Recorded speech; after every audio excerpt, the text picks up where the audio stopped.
Dear students, आज हम दर्पणों द्वारा प्रतिबिंब बनाने से पहले किरण आरेख सीखेंगे कि किस प्रकार से दर्पणों द्वारा प्रतिबिंब बनाए जाते हैं।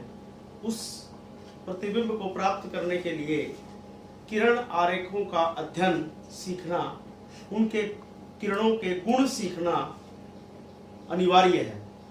तो हम 4 गुण हैं किरणों के, जिनका अध्ययन हम करेंगे और वो अध्ययन हम उत्तल और अवतल दोनों दर्पणों द्वारा करेंगे। तो सबसे पहला गुण है, हम ले रहे हैं, ये हमारे पास है अवतल दर्पण। इस अवतल दर्पण को अगर हम इसका पूरा स्फीयर गोला खींचे तो हमें इसका केंद्र प्राप्त होता है। हम एज्यूम करते हैं, मानते हैं कि ये एक प्रिंसिपल एक्सिस है, मुख्य अक्ष है, प्रिंसिपल एक्सिस या मुख्य अक्ष, जो कि इस अवतल दर्पण के केंद्र से होकर जाता है। इस केंद्र वक्रता केंद्र को हम C के द्वारा दिखाते हैं।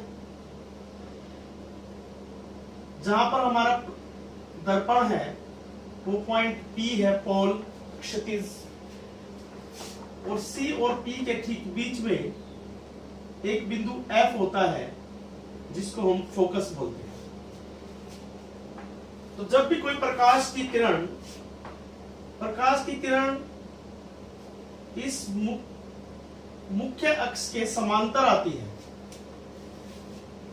ये तीर का निशान है, ये दिखा रहा है कि जो हमारी किरण है, आपतित किरण, उसका पथ क्या है। तो जैसे ही कोई आपतित किरण इस दर्पण पे टकराती है, कौन सा दर्पण है ये? अवतल दर्पण, अवतल दर्पण या कनकेव मिरर। जैसे ही इस पे टकराती है तो जब वो समांतर होती है तो फोकस में से गुजरती है। जब भी कोई प्रकाश की किरण किसी भी दर्पण से टकराती है तो वो समांतर है यदि, तो फोकस में से गुजरती है। ये पहला गुण। इसी प्रकार दूसरा गुण,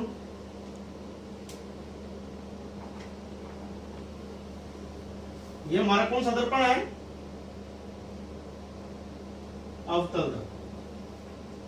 क्योंकि हम 4 के 4 गुण पहले अवतल दर्पण से और साथ में उत्तल दर्पण से भी करेंगे। ये हमारा क्या है? प्रिंसिपल एक्सिस, मुख्य अक्ष।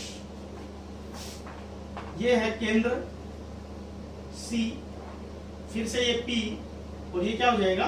F। तो हम दूसरा गुण कर रहे हैं कि जब भी कोई प्रकाश की किरण इस F में से गुजरती हुई, F मीन्स फोकस में से गुजरती हुई, इस दर्पण पे टकराती है, तो टकराने के बाद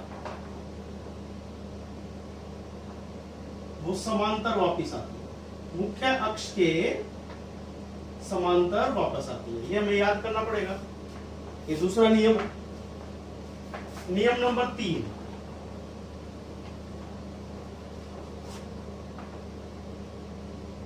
फिर से हम अवतल दर्पण ले रहे हैं।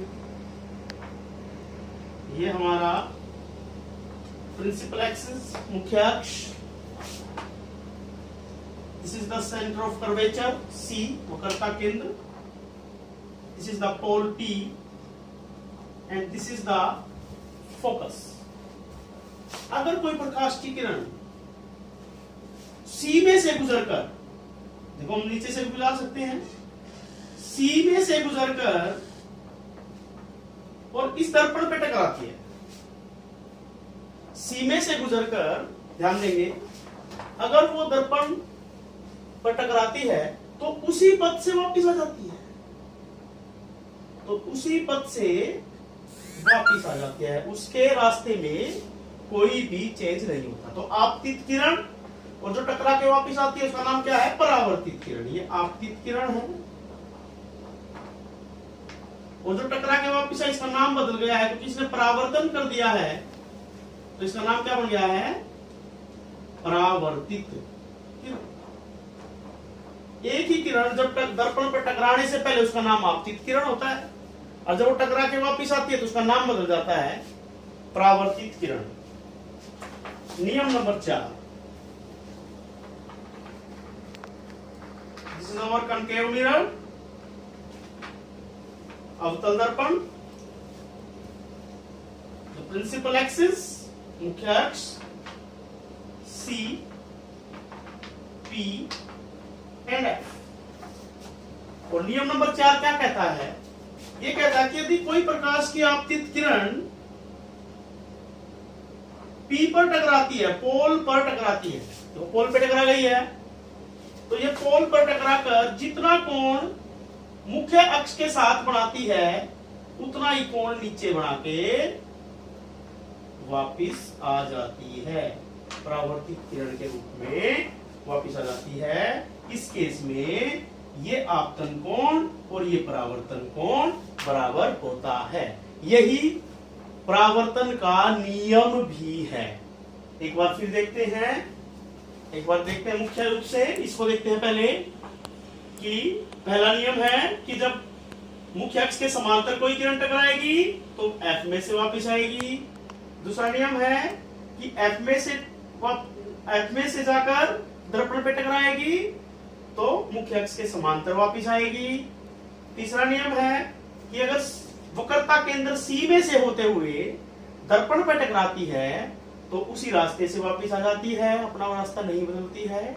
जाते हुए ये आपतित किरण होती है, आते हुए परावर्तित किरण होती है।